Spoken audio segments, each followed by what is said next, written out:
The government has announced a raft of measures on presumptive taxes, which are very exorbitant, which are very extortionate. So, for instance, owners of 30-ton trucks must now pay US $500 a month. Hairdressers $5 a month. Commuter operators, workers at Glenview, people who are cross-border traders. If you're a cross-border trader, you are now supposed to pay 20% of the dutiable value of the things that you are importing. The problem is that you cannot have a government that is so ideologically vacuous, that is so technically incompetent, that has got an insatiable appetite for taxing its citizens. A regime that believes that the solution to any problem, the antidote to any problem, is taxing. So, as a result, you have a plethora of over 20 taxes that are on the shoulders of Zimbabweans. This include payee in its various forms, including even taxes on retrenchment packages, corporate tax, different types of mining taxes and mining levies, different types of fuel levies, the AIDS levy, the money we pay to NASA, stamp duty, VAT, capital gains tax, the toll fees, the toll gates that we pay. So it's a multitude of taxes. Before the rebasing of the economy, taxes used to contribute 30% of the gross domestic product of Zimbabwe.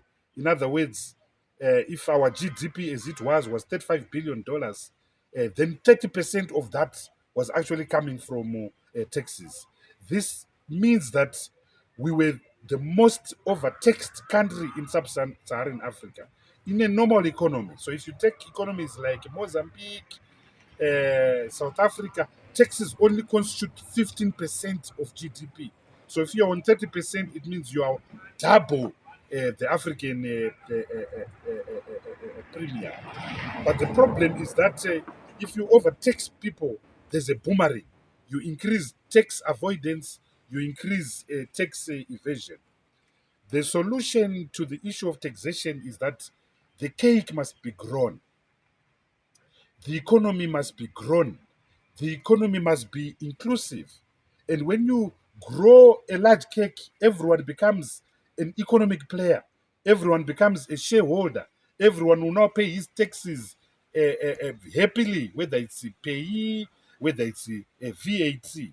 So the government must grow this economy, remove policies that stifle the growth of this economy. For instance, the mismanagement of the exchange rate. For instance, the overregulation of the economy. For instance, the massive corruption in the economy. For instance, dealing with the ease of doing business. And for instance, actually reducing the burden and instance of taxation in our country. So things like IMMT, they must be scrapped. The tax system must be unified and simplified. There must be a simple corporate rate tax of 15%. The tax-free threshold of payee must be increased.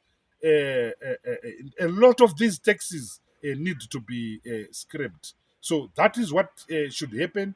But unfortunately, we are run by an incorrigible, incompetent, and ideologically vacuous regime against anyone who puts the country into disrepute. You can't take you can't take a train that belongs to a museum, the Smithsonian Institute in Washington D.C., the National Gallery of Zimbabwe, a train that was made in the 1920s and 30s, and you clothe it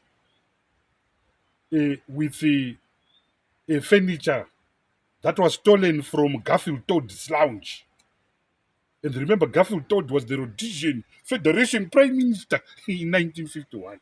So you steal Garfield Todd's furniture and you put it in a train and you call it a luxury train. And that luxury train, so called, takes 24 hours literally to go to Mutare.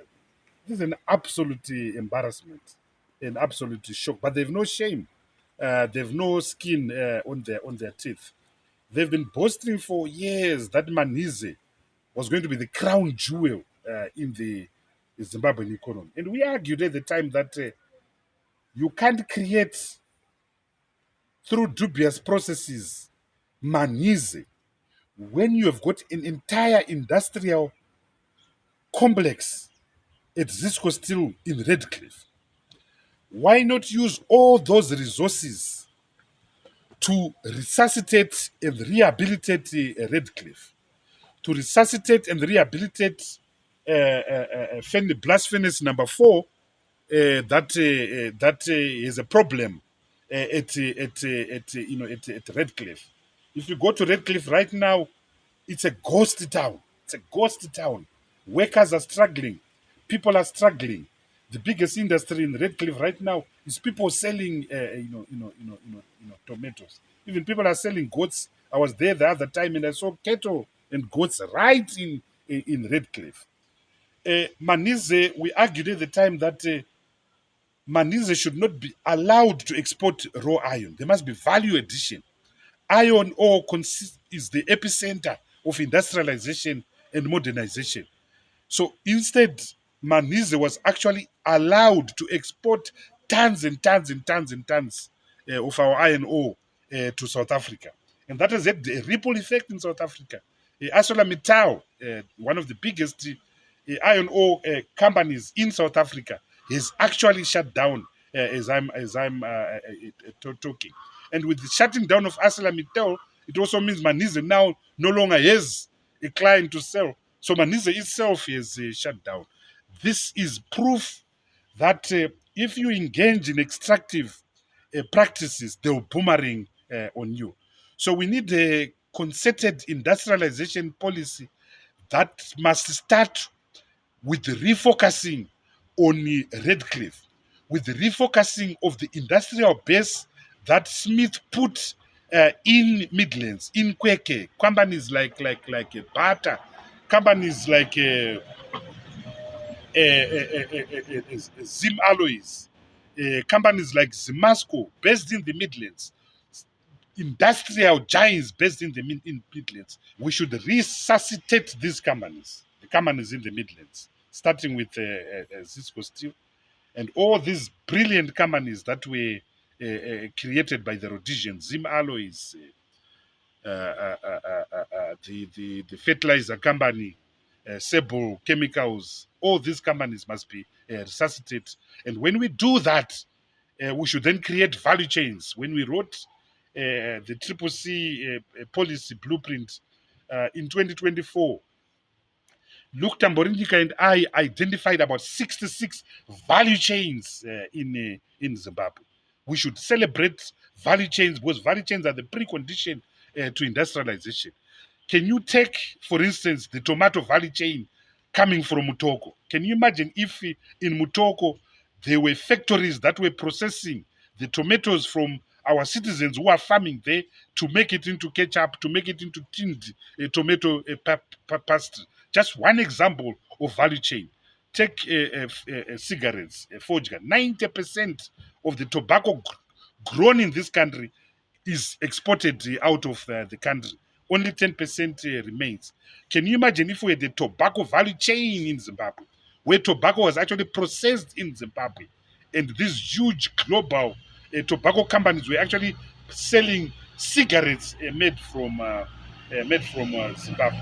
So this continued